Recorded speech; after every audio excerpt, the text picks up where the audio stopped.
Welcome to my channel. My name is Charlene Gumbo. I'm an accountant working in London. To anyone that it's quite expensive to live here, definitely no secret that the highest cost that you have to incur when you're living in London is your housing and accommodation and your bills. So housing is divided into two. There's your rental, rather into three. There's a rental cost, there is your council tax, and the bills. Housing, I would say if someone is looking for a place to rent, you should consider places that are a bit outside London and not necessarily very close to central London, zone 1. The more you go outside of the city, the cheaper it becomes. Personally, I decided that I wanted to stay by myself. I just liked the freedom. Before I moved to London, I was staying by myself, so I was like, okay, maybe as much as I would want to lower down my cost by sharing with other people, to some extent I like the freedom of having my own space. My rent is all inclusive of my bills and my council tax and everything in there, so I pay about £850 every month. And to some people, this is definitely quite a lot, and I'm sure some people could be paying lesser in other areas, but it depends with the place that you're also staying in.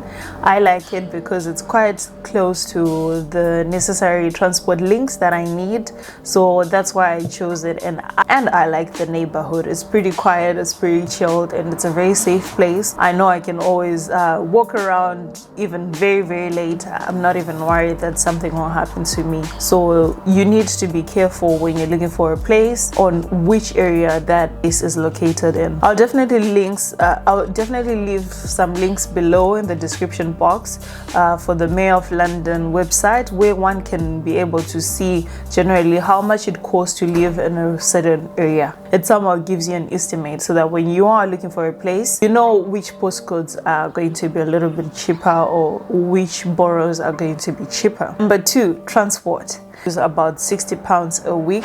This is with the assumption that you're going to work on a daily basis before we started working from home. So of course this cost is definitely significantly reduced now that I do not commute on a daily basis. The only commute that I definitely need to do is for me to go and buy food supplies. The next cost is definitely food costs. This will definitely depend on someone's diet, what they like to eat a lot more and what they like to eat less of. I spend between £60 to £100, and so I think the midpoint there would be £80 for food, which is if I'm eating in and I'm not ordering out or anything like that. And I feel like this is almost fair. I'm not sure, maybe I could do better and cut my budget. If you are also a fitness fanatic, there are so many gym chains here that you can sign up for. If you sign up for one, sometimes it means that you're able to go to another gym if it's another area, if you visit a different area. Looking for a gym to go to, you need to look for a place which is very close to your house. Maybe you can walk or take a quick jog to go there, because if you need to commute, this is at least at a minimum £3 on a daily basis. £1.50 to go there and £1.50 to come back.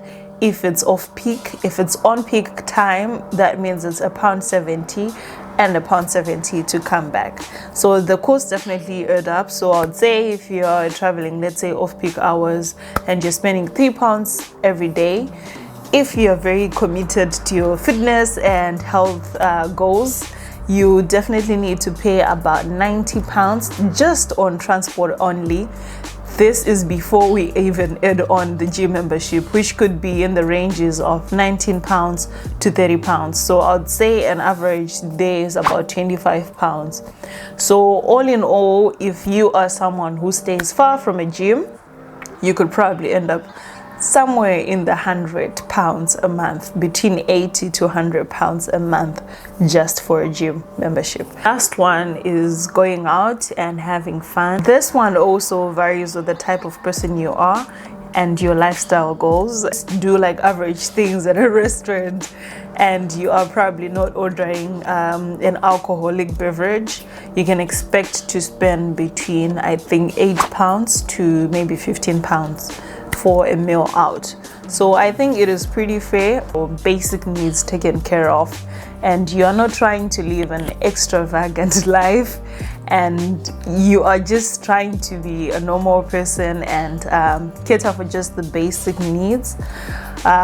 First of all, I'd say the rental, an average 850 is a little bit fair.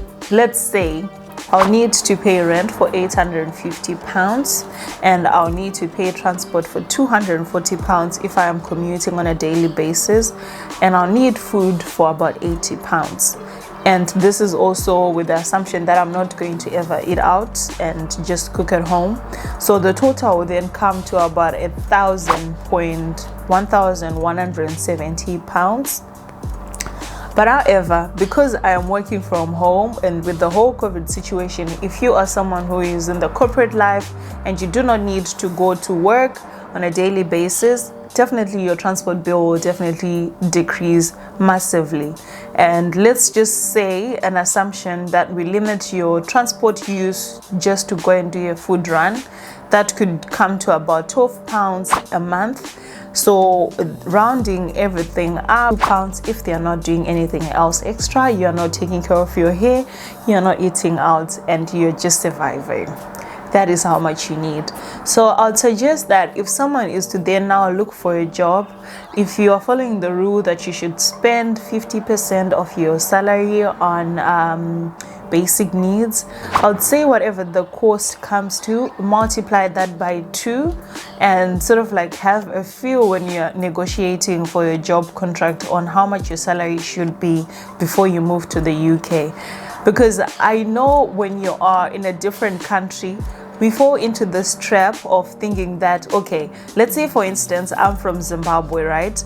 If someone is to tell me that they're going to give me £2,000, when I am in my country, £2,000 is a lot of money, because converted that could be almost about 2,600 US dollars. Converted that further to US dollars, that's probably a few hundreds of thousands. So I definitely think that it will be quite a lot of money. But however, when you get to be here in London, you get to see that the cost of living is relative to the salary that you're getting. So it's definitely a little bit more expensive living in London. I know it was a long video, but I hope it was very insightful to someone who is considering this move to London, and I hope to see you here. Please share your thoughts and what you'd like to see next from me about life here in London. I'll be very happy to do so, and also share with someone who's considering moving to London, or maybe someone who's living in another city and you're just curious to see what other people are paying or how much it's costing us to live here. So definitely do share. I think that is it, guys, with all of that. Thank you for your time, for watching this far. Do subscribe to my channel, and I hope to see you on the next video.